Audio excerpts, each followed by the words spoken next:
आपने अगर 11th-12th में मेहनत की है तो एक आपके पास ये तो हो गया ना कि भी चलो मैं मेहनत करने के लिए तो काबिल हूँ, तो आज नहीं तो कल वो मेहनत आपको कहीं ना कहीं तो फायदा देने ही। अपने बेसिक स्ट्रांग रखोगे तो हो जाए। केवीपीआई कोई ऐसे पहाड़ चीज नहीं है। कर साहब तो सेठ जी है, उनके तो है 1000-2000 करोड़, उनके लिए क्या पैकेज पुकेज। अगर आप ये सोच रहे हो ब्रांच वर्सेस कॉलेज का, तो मेरे हिसाब से ब्रांच ज्यादा मैटर करेगी। कॉलेज का टैग तो 4 साल ही है, बाकी सबने गैंग्स ऑफ वासेपुर देखी है, कोयला है ही धनबाद में, बेच के पैसे कमाएंगे और क्या।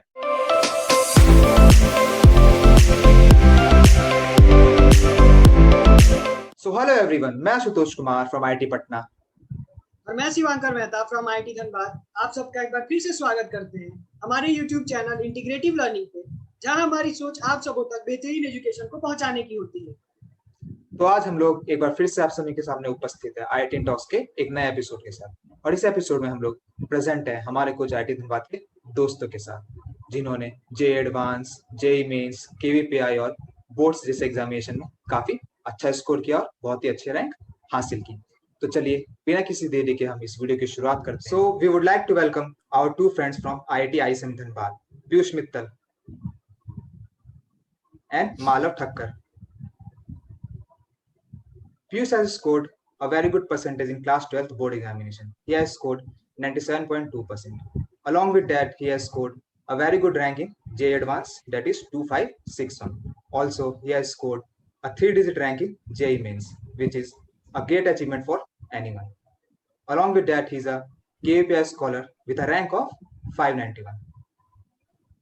We also have another guest with us, Mala Thakkar, who has secured 2220 rank in JEE Advanced. Along with that, he has scored 99.63 percentile in JEE Mains, and he has scored 96.2% in class 12 board examination. Along with that, he is also a KVPY scholar with All India rank 758.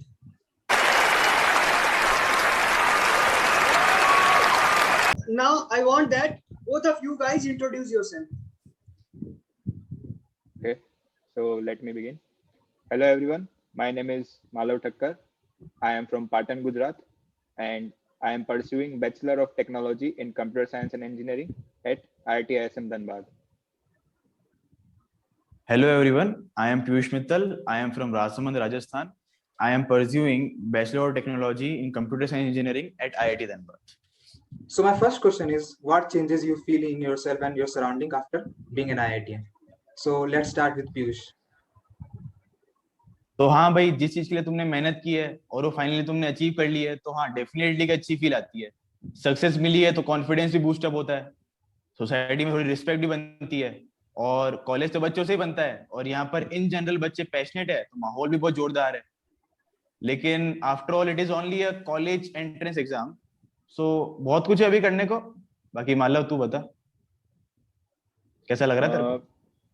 Overall तो same ही experience है। मतलब यही होता है कि भाई 3-4 साल की मेहनत होती है लोगों की और एग्जाम क्लियर हो जाता है, वो भी मतलब काफी नाम है जेईई एडवांस, तो डेफिनेटली अच्छा फील होता है। एक लगता है कि भाई कुछ अचीव किया है। दूसरा ये है कि रिस्पेक्ट भी मिलती है, जो लोग जानते हैं वो थोड़ा बहुत ये मानते हैं कि हाँ कुछ किया है काम। और मतलब यही काफी सारा है कि मम्मी पापा का सपना होता है कि कुछ किया काम, तो वो भी खुशी होती है उन लोगों को भी, और उनका भी भरोसा बढ़ता है अपने पे कि कुछ आगे भी इनकेस कोई मतलब कुछ भी मतलब इनकेस रिस्क लेना हो तो फिर वो भी होता है, एक सपोर्ट रहता है उनका भी काफी। और सीनियर्स भी होते, मतलब कॉलेज में आने के बाद भी ये कि ग्रुप पूरा अपना अच्छा होता है, दोस्त है जो अपने सीनियर्स है वो भी। मैं हूँ भाई खाली तेरा, और कोई दोस्त नहीं है, चिंता मत कर तू। दोस्त भी सीनियर्स भी मतलब काफी मतलब सभी अच्छे होते हैं, तो ये होता है कि अपॉर्चुनिटीज काफी सारी बढ़ जाती है। और ये है कि बस आईआईटी में आके ये नहीं होता कि बस मतलब हो गया अब कुछ नहीं करना है, यहाँ पे भी आके उतनी सारी मेहनत होती है और उससे भी ज्यादा मतलब मेहनत करनी होती है। बट ये होता है कि आप अपनी हॉबीज को भी मतलब साथ में कंटिन्यू कर सकते हो, जो शायद 11th-12th घिसना तो यहीं पर यहाँ पर भी है भाई, मेहनत तो करनी है। हाँ 11th-12th में मतलब वो थोड़ा नहीं होता है, बट हाँ यहाँ पे है कि आपको जो चीज पसंद है उसमें मतलब डेफिनेटली आप कर सकते हो। कुल मिला के हमने तुम्हारा सबसे बड़ा मिथ ब्रेक कर दिया कि आईआईटी में आके मेहनत नहीं करनी, यहाँ बहुत मेहनत करनी है। हाँ, ऊपर से ज्यादा मेहनत करनी है। So my next question is that according to you, what is the best time to start preparation of JEE? तो भाई मालव पढ़ा है 9 से, ये बताएगा। मतलब देखो यार, ऐसा है कि ऐसे कोई एग्जैक्ट टाइम तो कोई डिफाइन नहीं है कब से स्टार्ट करना चाहिए। मतलब ऐसा है कि देखो 11th से तो फिक्स होता है आपकी स्ट्रीम की मैथ्स या बायो, तो 11th तो है ही कि वहां से करना ही है कुछ। और दूसरा ये है कि भाई 8th या 9th से भी मतलब कुछ, मतलब जैसे सपोज मेरी बात करूँ तो मेरा ऐसा था कि फिक्स था कि मुझे मैथ्स में ही जाना है, तो मैंने तो 9 से स्टार्ट कर दिया था। तो 9th या 10th भी मतलब आइडियल टाइम है, स्टार्ट कर सकते हो। तो 9-10 से जैसे इनिशियली तुमने स्टार्ट कर दिया 9 से अपनी प्रिपरेशन, तो उसका क्या फायदा होता है? इनिशियल बूस्ट मिलता है क्या उसका? जल्दी स्टार्ट करने के क्या फायदे हैं? हाँ देखो, डेफिनेटली मतलब जल्दी स्टार्ट करने का फायदा तो है ही, क्योंकि एक ये होता है कि 9th-10th में ही आप थोड़ा बहुत डिटेल में पढ़ते हो, तो जो भी एक्सटर्नल ओलंपियाड्स होते हैं मतलब स्कूल की एग्जाम के अलावा, उसमें आप अच्छा स्कोर कर सकते हो। और ये भी होता है कि कुछ कुछ टॉपिक्स होते हैं जो मतलब 11th के रिलेटेड होते हैं, मतलब 9th में ही, उसमें अगर आप थोड़ा डिटेल में पढ़ लो, तो जब 11th में पढ़ना होता है तो मतलब रिलेटिवली कम दिक्कत होती है टॉपिक्स को समझने में, और इजीली एक स्टार्ट मिलता है। और शुरुआत के क्या होता है कि रिजल्ट्स अच्छे आते हैं टेस्ट में, तो एक कॉन्फिडेंस रहता है, वरना कुछ बच्चे मतलब शुरुआत से ही डिमोटिवेट हो जाते हैं। तो एटलीस्ट वो केस तो नहीं होता, शुरुआत तो आपकी मतलब बहुत अच्छी हो जाती है 11th-12th में, जब जेई के ऑल इंडिया टेस्ट में मतलब परफॉर्मेंस अच्छा हो जाता है। तो डेफिनेटली मतलब फायदा तो है ही जल्दी का। बाकी तो मतलब पीयूष भी है, उसने भी 2 साल में किया है, तो 2 साल का तो वही बेटर बता सकता है। तो भाई मैंने तो 2 साल में किया है, मेरे हिसाब से तो 2 साल एफिशिएंटली मेहनत करो तो it is more than sufficient. बाकी भाई 9-10th है, स्कूल लाइफ है, एंजॉय कर लो। बाद में कोई तुमसे स्कूल लाइफ के लिए पूछेगा तो क्या बताओगे? सोडियम में पानी मिलाया। अरे कहना क्या चाहते हो? So my next question is, why did you select IIT Dhanbad over older IITs? भाई मेरी रैंक तुम जानते ही हो, भूल गए हो तो बता दो, 2500 थी। तो उसमें बस कंप्यूटर साइंस धनबाद में मिल रही थी। स्ट्रेट फॉरवर्ड आंसर तो यही है। बाकी मालव तू बता, तेरे क्या हाँ, विचार है? रीजन तो यही है, कंप्यूटर साइंस ब्रांच चाहिए थी, तो ओल्डर आईआईटीज में तो नहीं मिलनी थी, और यही ऑप्शंस थे मतलब जो नई आईआईटीज है, सेकंड जनरेशन आईआईटीज। बट उसमें धनबाद मैंने इसलिए सिलेक्ट किया क्योंकि ये मतलब बहुत पुराना इंस्टीट्यूशन है, तो मेरे हिसाब से यहाँ का थोड़ा कल्चर अच्छा था, तो मैंने ये सिलेक्ट किया। बाकी फिर ये रीजन है कि अगर आप ये सोच रहे हो ब्रांच वर्सेस कॉलेज का, तो मेरे हिसाब से ब्रांच ज्यादा मैटर करेगी, क्योंकि मैंने ये देखा है कि भाई मतलब फर्स्ट ईयर में भी लोग एट द एंड तो वही ट्राई कर रहे होते हैं कि कैसे भी ब्रांच चेंज हो जाए, और सभी को होता है कि सीएसई मिले। तो मेरे हिसाब से तो अगर आप ये सोच रहे हो तो ब्रांच को प्रिफर हाँ भाई, करो। कॉलेज का टैग तो 4 साल ही है। बाकी सबने गैंग्स ऑफ वासेपुर देखी है, कोयला है ही धनबाद में, बेच के पैसे कमाएंगे और क्या। पैसा ही पैसा होगा। As both of you are KVPY scholars, so explain our viewers how to prepare for KVPY examination, both stage 1 and stage 2. Okay, सो देखो पहली मेन चीज तो ये है कि 11th में देना है या 12th में देना है, क्योंकि 11th में ये होता है कि बायोलॉजी भी होता है और वो एक कंपलसरी सब्जेक्ट, मतलब उसके भी क्वेश्चंस अटेम्प्ट करने होते हैं। और 12th में ये होता है कि बस 3 सब्जेक्ट्स, मतलब अगर आप मैथ्स लिया है तो बस पीसीएम देना होता है, तो वो एक चीज मतलब सेटल होती है कि बस 3 सब्जेक्ट ही करना है, ठीक है। और दूसरा ये होता है कि मतलब सिलेबस वगैरह तो ऑलमोस्ट सेम ही होता है जो आपने जेई मेंस और एडवांस के लिए पढ़ा है, तो उसकी कोई टेंशन नहीं है। अगर वो अच्छे से किया है तो मतलब साथ साथ केवीपीवाई हो ही गया, ये मान लो। केवीपीआई का जो पार्ट 1 होता है वो एक एप्टीट्यूड टेस्ट होता है, वो 3 घंटे का होता है, ठीक है। उसमें 2 पार्ट होते हैं, पार्ट 1 पार्ट 2। जो पार्ट 1 होता है वो इजी होता है और पार्ट 2 डिफिकल्ट रहता है। तो मैं तुम्हें यही सजेस्ट करूंगा कि सबसे पहले तुम पार्ट 1 सॉल्व कर लो और वो पूरा कंप्लीट करने के बाद पार्ट 2 पे जाओ। जैसे कि मेरे केस में पार्ट 1 की केमिस्ट्री बहुत आसान आई थी, सबसे पहले मैंने उसको अटेम्प्ट किया था। उसके बाद मैंने एक्चुअली पार्ट 2 की केमिस्ट्री अटेम्प्ट की थी। फिर उसके बाद मैंने पार्ट 1 की फिजिक्स और फिर पार्ट 1 की मैथ्स और उसके बाद पार्ट 2 वापस गया था। बाकी इन जनरल यही बेस्ट रहता है कि पार्ट 1 पहले किया जाए और पार्ट 2 बाद में किया जाए। उसके बाद यही है कि तुम अपने बेसिक स्ट्रांग रखोगे तो हो जाए। केवीपीआई कोई ऐसे पहाड़ चीज नहीं है, वही सिलेबस सेम है, बस बेसिक स्ट्रांग रखो, सही रहेगा। कभी कभार ये भी होता है कि जो हार्ड क्वेश्चंस, जो मतलब जो सेक्शन 2 होता है हार्ड क्वेश्चन, वो जनरली मतलब रिलेटिवली उतने हार्ड होते नहीं है, तो भाई ये भी मैथ्स तो एडवाइजेबल थी। होता है कि जैसे कि हमारे पेपर में बता रहा हूँ, मैथ्स भी थी, फिजिक्स भी पार्ट 2 की हार्ड थी। हाँ ये बात सही है, पार्ट 2 की केमिस्ट्री बहुत आसान थी। जनरली देखा जाता है कि भाई मान लो कि भाई वो क्वेश्चन इजी है तो पहले देख लो, क्योंकि ये होता है कि भाई नॉर्मल क्वेश्चन से उनके मार्क्स डबल रहते हैं, तो अगर ऐसा है आप कॉन्फिडेंट हो कि ये मैं कर सकता हूँ तो वो पहले कर लेने चाहिए, क्योंकि ये है कि कम टाइम में आप ज्यादा स्कोर ले सकते हो। हाँ तो और रही ओवरऑल बात भाई ये सेकंड सबसे लेवल पहले की, इजी क्वेश्चन करने हैं अपने को। और जैसे कि अगर पार्ट 2 में इजी आ रहे हैं तो हाँ पहले वो अटेम्प्ट कर लो, कोई दिक्कत नहीं है। बाकी हाँ हाँ ऐसे रहते हैं, पार्ट 1 में थोड़ा कॉन्फिडेंस भी आता है। देखो पार्ट 1 थोड़ा आसान होता है, उसको पहले अटेम्प्ट करो, उसके बाद तुम पार्ट 2 में तुम्हें ज्यादा आसान लग रहा है पहले वो कर लो, कोई दिक्कत नहीं हो। तो अब इंटरव्यू का बता भाई एक बार। तो रही बात सेकंड लेवल की, तो मेन चीज तो ये है कि जो एप्टीट्यूड टेस्ट है उसका 75% वेटेज होता है फाइनल रैंक लिस्ट में, और इंटरव्यू का 25% होता है। तो मतलब ये है कि मतलब रैंक डिसाइडिंग तो मेरे हिसाब से वही रहेगा कि आप एप्टीट्यूड टेस्ट में कितना परफॉर्म कर लेते हो। और मतलब इंटरव्यू में भी मतलब उतना कुछ वो टफ नहीं है, अगर आपके बेसिक कंसेप्ट स्ट्रांग है, आपने जो पढ़ा है बस वही सफिशिएंट है इंटरव्यू को क्रैक करने के लिए। और दूसरा ये भी है कि जो इंटरव्यू लेने वाले टीचर्स होते हैं, जो प्रोफेसर होते हैं, वो भी मतलब काफी मतलब अच्छे लोग होते हैं, काफी उन्होंने भी काफी मतलब काफी स्कॉलर लोग होते हैं वो भी, तो उनके साथ भी मतलब उनको इंटरव्यू देना भी अपने आप में एक अच्छी अपॉर्चुनिटी है। तो सही है, कोई उतना लोड नहीं रहता इंटरव्यू का भी। बाकी तो जैसे कि मैं तुम्हें इंटरव्यू का माहौल बताऊंगा, तो ऐसे है कि जैसे कि मेरा इंटरव्यू हुआ था IIT जोधपुर में, तो एक अलग ही फील आई थी। ठीक है, तो तुम्हें एक्सपोजर भी मिलता है उस बात का। जैसे कि मैं तुम्हें बताऊं तो ऐसे रहता है कि हर एक सब्जेक्ट के जनरली 2-2 प्रोफेसर प्रेजेंट होते हैं और एक हेड प्रेजेंट होता है। ठीक है, तो जो हेड होता है वो मतलब अपने इंटरव्यू को डायरेक्ट करता है कि पहले तुम पूछो या पहले तुम पूछो। जैसे कि उन्होंने मेरे में ऐसे किया था कि जैसे कि मैथ्स है तो उसका एक टॉपिक ले लिया और मुझे बोर्ड पे उसको समझाने को बोल दिया, जैसे कि मेरे को लिमिट्स दिया था टॉपिक। और वैसे ही जैसे कि फिजिक्स था तो उसमें मेरे को न्यूक्लियर फिजिक्स होता है वो समझाने को बोला था। और उसके अलावा ऐसी केमिस्ट्री थी तो उसमें बायो केमिस्ट्री समझाने को बोला था। तो कुल मिला के वो एक टॉपिक पकड़ लेते हैं और उस पर तुमको समझाने को बोलते हैं बोर्ड पे। तो बस वो कॉन्फिडेंटली कर दो। और वैसे भी इंटरव्यू के परसेंटेज तो कम ही है, तो बस कोई दिक्कत नहीं है। बाकी वो जो फील आती है, एक्सपोजर मिलता है, बहुत अच्छा है वो। मतलब मेरे केस में तो ऐसा था कि मुझे ही उन्होंने पूछ लिया कि बताओ तुम्हारा फेवरेट टॉपिक क्या है। अच्छा। और मतलब मैंने मतलब पहले तो ये भी पूछा कि फेवरेट सब्जेक्ट क्या है, तो उसी से शुरुआत करते हैं जनरली। मतलब ये देखा गया है कि ऐसा ही चलता है कि फेवरेट सब्जेक्ट पूछते हैं, फिर उसमें पूछते हैं कि बताओ फेवरेट टॉपिक क्या है या सब्जेक्ट क्या है, या फिर वो एक दो ऑप्शंस दे देंगे, उसमें से खुद ही सिलेक्ट करना होता है। तो मतलब क्वेश्चन उतने टफ नहीं होते, ज्यादातर डेरिवेशन टाइप होते हैं, मतलब ऑब्जेक्टिव नहीं होता कुछ भी वहाँ पे। तो और ये भी है कि अगर नहीं आता है तो वो सिखाते हैं, मतलब लिटरली कि ऐसे ऐसे करो, ये सोचो कैसे आएगा, क्या था। तो मतलब बहुत ही अच्छा एक्सपीरियंस होता है। और इंटरव्यू मतलब जितना लगता है उतना टफ नहीं होता है, बहुत आसानी से हो जाता है।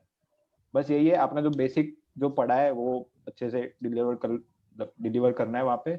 बाकी तो कोई दिक्कत नहीं है, एकदम आसान रहता है इंटरव्यू में, कोई कोई भाई मैं दिक्कत नहीं एक आती बात है। और ऐड करूंगा कि अगर तुम्हें कोई क्वेश्चन नहीं आता है ना, तो वहां साफ साफ बोल दो कि सर मुझे नहीं आता है। हाँ और उसमें कोई घबराने वाली बात नहीं है, क्योंकि वो जान पूछ के ऐसे क्वेश्चन पूछते हैं जो तुम्हें नहीं आते हैं। उस टाइम करते हैं घबरा वो। जाओगे ना कि मेरे को ये आता नहीं है, तो तुम्हारा आगे का इंटरव्यू बिगड़ जाएगा। कॉन्फिडेंस रख के कि हाँ सर नहीं आता है, वो समझाएंगे तुम्हें, कोई दिक्कत नहीं है। मतलब मेन उनको यही होता है कि वो मतलब कॉन्सेप्ट्स तो ठीक है चेक करेंगे क्वेश्चंस के साथ साथ, बट ओवरऑल ये भी चेक करते हैं कि मतलब आप कैसे बिहेव कर रहे हो, आप कितने कॉन्फिडेंट हो। और मतलब ये भी क्वेश्चन पूछते हैं कि आपका भाई फ्यूचर में प्लान क्या है। तो जनरली ये बच्चे ये बोल ये देते वाला हैं कि सर क्वेश्चन मैं रहता है। आईआईटी में जाना है, आईआईटी में जाना है। तो वो थोड़ा ध्यान रखना पड़ता है, मतलब क्योंकि वो एग्जाम आईआईएससी और आईआईएसईआर इंस्टीट्यूशंस के लिए है। तो जनरली वो थोड़ा अवॉइड करना चाहिए कि भाई आईआईटी में जाना है। बाकी तो उससे सही है। और मतलब तुम ऐसा उसका कोई विटी आंसर दो कि सर मैंने अभी तक डिसाइड नहीं किया है, जो मेरे को उस टाइम बेस्ट लगेगा मैं एडवाइस दूंगा, उस टाइम करूंगा। बाकी अभी तो मेरा यही है कि मेहनत करूं मैं। तो ऐसा विटी आंसर दोगे तो अच्छा रहेगा। तुम क्लियरली बोल दोगे कि मुझे केवीपीआई के थ्रू इसमें जाना है, तो वो सही भी नहीं है। और वो जज कर लेते हैं इस बात को कि ये झूठ बोल रहा है बंदा। विटी आंसर दो इसका, हाँ अच्छा रहेगा। So my next question is, what differences have you felt between the JEE Mains and JEE Advanced when you were preparing for JEE? Okay, मेरे हिसाब से जेई मेंस और एडवांस को तुम जितना ज्यादा सेपरेट करोगे उतना ज्यादा तुम्हारे लिए डिफिकल्टी बढ़ती जाएगी। जैसे कि तुम जानते ही हो कि जो टॉपिक्स एडवांस में कवर है वो मेंस में तो है ही, उसके अलावा थोड़े बहुत टॉपिक्स और हैं। तो मैं तो यही तुम्हें सजेस्ट करूंगा कि भाई बेसिक कंसेप्ट अपने स्ट्रॉन्ग रखो और प्रैक्टिस करो। उसके अलावा मेंस के पहले जो चैप्टर्स एक्स्ट्रा हैं उनकी प्रैक्टिस कर लो। बाकी तुमने देखा ही, मैंने प्रैक्टिस करी, मेरी रैंक सही आई मेंस में। तो बस यही है, प्रैक्टिस करो और फोड़ दो। हाँ मतलब मेजर बात वही है कि दोनों साथ साथ में ही पढ़ना है, ऐसे कोई सेपरेशन है नहीं। बट कुछ चीज़ें हैं जो ध्यान में रखी जा सकती है। जैसे मेंस की बात करें तो मेंस में ये है कि वो आपकी स्पीड चेक करेगा। कहने का मतलब ये है कि एडवांस में क्वेश्चंस कम रहते हैं। जैसे अगर तीनों सब्जेक्ट के देखें तो 54 क्वेश्चंस होते हैं, और मेंस में जैसे हमारे टाइम पे 75 थे। इस साल पता नहीं कुछ चेंज हुआ है। और वही कि मेंस आपकी स्पीड चेक करेगी, तो वो आपको प्रैक्टिस होनी चाहिए कि आप कम टाइम में ज़्यादा से ज़्यादा क्वेश्चन सॉल्व करें। दूसरा मेजर डिफरेंस ये है, एक तो ये है कि मेंस रिलेटिवली नहीं मतलब ओवरऑल काफ़ी ज़्यादा आसान रहता है पेपर। एडवांस में डीप कॉन्सेप्चुअल क्वेश्चंस आते हैं। तो अगर आप एडवांस के लिए टारगेट कर रहे हो तो ये ध्यान रखो कि आप क्वेश्चन को कर रहे हो, बट मतलब वही साथ में कॉन्सेप्ट्स को भी उतना डीप में स्टडी कर रहे हो। और ये है कि एडवांस मतलब मेंस में ये है कि बस सिंगल चॉइस और न्यूमेरिकल क्वेश्चन आ रहे हैं। और जब से एनटीए पेपर बनाना शुरू किया है तब से वो लोग कैलकुलेशन वाले क्वेश्चन भी डाल रहे हैं, तो वो भी थोड़े देख लेने चाहिए। और एडवांस में ये है कि मल्टीपल आंसर वाले एमसीक्यूज आते हैं, फिर कॉम्प्रिहेंशन टाइप क्वेश्चन होते हैं, सिंगल करेक्ट होते हैं, मैच द कॉलम्स भी आते हैं। तो मतलब काफ़ी वैरायटी होती है क्वेश्चंस की, तो वो सब भी आपको काफ़ी इनफ प्रैक्टिस होनी चाहिए। और तो मतलब यही है मेजर डिफरेंसेस। हाँ बाकी भाई, क्विज एक पॉइंट और ऐड करूंगा कि भाई एनसीईआरटी जरूर पढ़ना। मतलब बेयर मिनिमम अपने को 12th की एनसीईआरटी केमिस्ट्री की तो पढ़नी है। उसके अलावा जितना पढ़ो उतना बेस्ट है। बाकी डायरेक्ट क्वेश्चन आ गए थे जैसे कि मेरे तो एग्जाम में एनसीईआरटी से, और आते भी हैं। तो एनसीईआरटी केमिस्ट्री 12th की तो अपने को पूरी रट के जानी है, मान लो समझ के जानी है पूरी बढ़िया से। यही तो पॉइंट अगला है। सवाल ये है, अगला क्वेश्चन ये है कि how lockdown affected your studies. तो भाई ये तो मेरा कुछ सही रहा नहीं था, इसका मालव भी सही से जवाब दे पाएगा। हाँ मतलब ये तो है कि जैसे देखो लॉकडाउन का तो भाई काफ़ी मतलब असर तो हुआ है सब पे ही, किसी का इम्प्रूव हुआ है किसी का खराब हुआ है। बट देखो अगर शुरुआत से बात करें तो ये था कि जब लॉकडाउन हुआ तो मैं तो मतलब कोटा में था, तो कोटा से यहाँ पे घर पे आ गया था। तो एक होता है कि वहाँ पे मतलब पूरा माहौल था कि बस पढ़ना है। तो यहाँ पे आके ये था कि मतलब भाई भी था, दादी भी थी, तो थोड़ा क्या डिस्टर्बेंस बढ़ जाता है नॉर्मली। बट हो सके उतना मैंने ट्राई किया था कि रूटीन डिस्टर्ब ना हो, मैं उसी को फॉलो करूँ जो टाइम टेबल पहले वहाँ पे फॉलो करता था। और लॉकडाउन में मेन दिक्कत मैंने ये फेस की कि जो उनकी डेट्स थी उसमें मतलब काफ़ी अनसर्टेनिटी थी, क्योंकि कुछ बार पोस्टपोन हुई और कुछ बार ये था कि एक बार मतलब गवर्नमेंट ने भी फिक्स कर दिया कि हाँ एग्जाम लेनी है, बट मतलब बच्चे और पेरेंट्स सोशल मीडिया पे अभी भी वो अपोज कर रहे थे। तो मतलब ये था कि एग्जाम के एक दिन पहले भी मतलब मैं कॉन्फिडेंट नहीं था कि कल एग्जाम होनी है या नहीं। तो एक तो ये दिक्कत थी। और होप मतलब ये कि इस साल ऐसा ना हो, जो भी आए एक कुछ कंफर्मेशन मतलब हाँ ठीक है इस साल नहीं होना चाहिए ऐसा। और दूसरा तो मतलब यही कि हो सके उतना करते रहो, क्योंकि हाँ और एक चीज वो थी कि उस वक्त ये था कि सिलेबस पढ़ चुके थे हम सारा। तो मतलब मैंने सिलेबस को रिवाइज तो किया जो जो चीज़ें भूल रहा था, बट साथ में मेन चीज़ मैंने ये ध्यान दिया था कि मैंने टेस्ट पेपर्स काफ़ी सारे सॉल्व किए थे। मतलब पूरे के पूरे पेपर दिए थे, जैसे एडवांस के भी दो दो पेपर दिए थे, बैठ के ट्राई किए थे। तो मुझे लगता है कि शायद उससे मेरा थोड़ा इम्प्रूव हुआ है परफॉर्मेंस, क्योंकि मेरा मेंस में थोड़ा पीछे था रैंक, और एडवांस में काफ़ी मतलब मेन से तो काफ़ी इम्प्रूव हुआ। तो मेरे ख्याल से वो उसने मुझे काफ़ी हेल्प किया था इम्प्रूव करने में। बाकी भाई मेरा तो लॉकडाउन से ऐसे यूटिलाइज नहीं हुआ था। ओवर थिंकिंग की साइकिल नहीं, साइकिलें चल रही थी। तो बाकी तुम वो इफेक्ट मेरी रैंक पे देख ही सकते हो, 3 डिजिट से 4 डिजिट में चली गई थी। मालव ने सही से यूटिलाइज किया तो उसकी रैंक अच्छी हो गई, इंप्रूव हो गई। तो मतलब मैं तो भगवान से यही प्रार्थना करूँ वापस कुछ लॉकडाउन वगैरह हो नहीं। लेकिन अगर ऐसी कोई सिमिलर कंडीशन आए तो इसने जो कहा है यूटिलाइज करने का तरीका, हाँ वो एकदम सही है, उसको फॉलो करना। So, as we both are from CSC branch, so what package have you expected after 4 years? देखो भाई, ठक्कर साहब तो सेठ जी हैं, उनके तो है 1000 2000 करोड़, उनके लिए क्या पैकेज पुकेज क्या पूछ रहे हो यार। बाकी ऐसे सीरियस नोट पे बात करूँ तो आईआईटी में अगर तुम सीएच ब्रांच लेके बैठे हो तो तुम्हारा पैकेज लग जाएगा, कोई टेंशन वाली बात नहीं है। 20-40 लाख रुपए होते हैं, लग जाएंगे, कोई दिक्कत नहीं। उसके अलावा तुम्हारे पास अपॉर्चुनिटीज हैं, स्टार्टअप खोल लो, यूपीएससी कर लो, एमबीए कर लो, एमएस कर लो, कुछ भी कर लो, क्या दिक्कत। हाँ यार मतलब सही है, एक्सपेक्टेशन तो कुछ भी हो, मतलब ऐसा करोड़ करोड़ तो नहीं होता है कुछ भी, बट ठीक है। लगता ही नहीं मतलब इंडिया में करोड़। हाँ मतलब जो करोड़ के पैकेजेस होते हैं वो इंडिया के बाहर होते हैं, मतलब करोड़ भी नहीं, जो सही। 80 लाख वाले होते हैं वो भी मोस्ट प्रोबेबली सब इंडिया के बाहर ही होते हैं। और उस हिसाब से आप कन्वर्ट करके देख सकते हो कि वहाँ के मतलब 1 करोड़ मिलने के बाद डॉलर्स में कितने मिल रहे हैं। तो ये है कि वही होता है यार, 20 से 40 लाख ही होता है जनरली। बट अगर मेहनत कर रहे हो और जाना मतलब फॉरेन में जाने की इच्छा है तो 1 करोड़ भी मिल सकता है, ऐसा कोई वो है नहीं इश्यू। बट वही है, मेहनत करना होता है यहाँ पे भी आके। ऐसा नहीं है कि सीएससी है तो बस मिल ही जाएगा, सीएससी में है तो भाई एक एक वो बढ़ जाती है जिम्मेदारी की। अब सीएससी में आए हो तो और मेहनत करो तभी जाके पैकेज मिलेगा। बाकी मालव साहब धंधे वाले हैं, स्टार्टअप खोलेंगे। हाँ ये भी मतलब अपॉर्चुनिटीज तो काफी सारे हैं, है ही, स्टार्टअप बिल्कुल। है, यूपीएससी करो। पढ़ाई लिखाई में ध्यान लगाओ, आईएएस बनो और देश को संभालो। So at last, what are the messages that you want to give to our viewers or JEE aspirants? भाई बस मैं ये कहना चाहूंगा कि ये जो एग्जाम्स हैं ये बहुत ज्यादा हाइप्ड अप हो रखे हैं।